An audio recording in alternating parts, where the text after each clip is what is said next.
ગુજરાતમાં હજી પણ એવા ગામડાઓ છે કે જેમાં અંધશ્રદ્ધાને અત્યારે હાલ એક દરજ્જો આપવામાં આવે છે અને ખાસ કરીને એવું કહેવામાં આવે છે કે જો તમે આવું કરશો તો તમારી સાથે સારું થશે, જો તમે આવું નહીં કરો તો તમારી સાથે ખરાબ થશે. અને તેના જ કારણે ઘણા બધા લોકો એવા હોય છે કે જે લોકો અંધશ્રદ્ધામાં માનવા લાગતા હોય છે.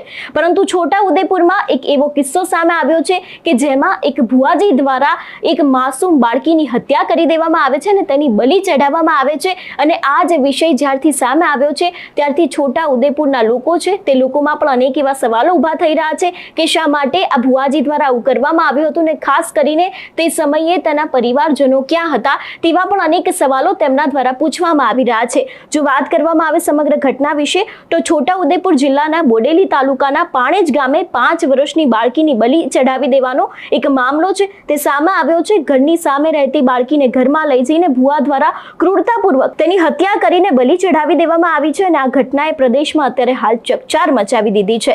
તાંત્રિક લાલુ હિંમતે સવારે 8 વાગ્યાના અરસામાં સામે રહેતી બાળકી છે તે પોતાના ઘરની બહાર રમી રહી હતી અને તે જ સમયે તે બાળકીને ઉઠાવીને પોતાના ઘરમાં લઈ જાય છે. તે બાદ તેની સાથે કોઈ તાંત્રિક વિધિ કરે છે અને તે બાદ તેના ગળા ઉપર કુહાડી વડે હુમલો કરીને તેની હત્યા કરી દેવામાં આવે છે. જોકે એ બાદ તેનો નાનો ભાઈ છે તેની પણ બલિ ચઢાવવાની તૈયારી હતી. જોકે એ પછી ગામના અનેક એવા લોકો ભેગા થઈ ગયા એટલા માટે એનો નાનો ભાઈ છે તે બચી ગયો હતો.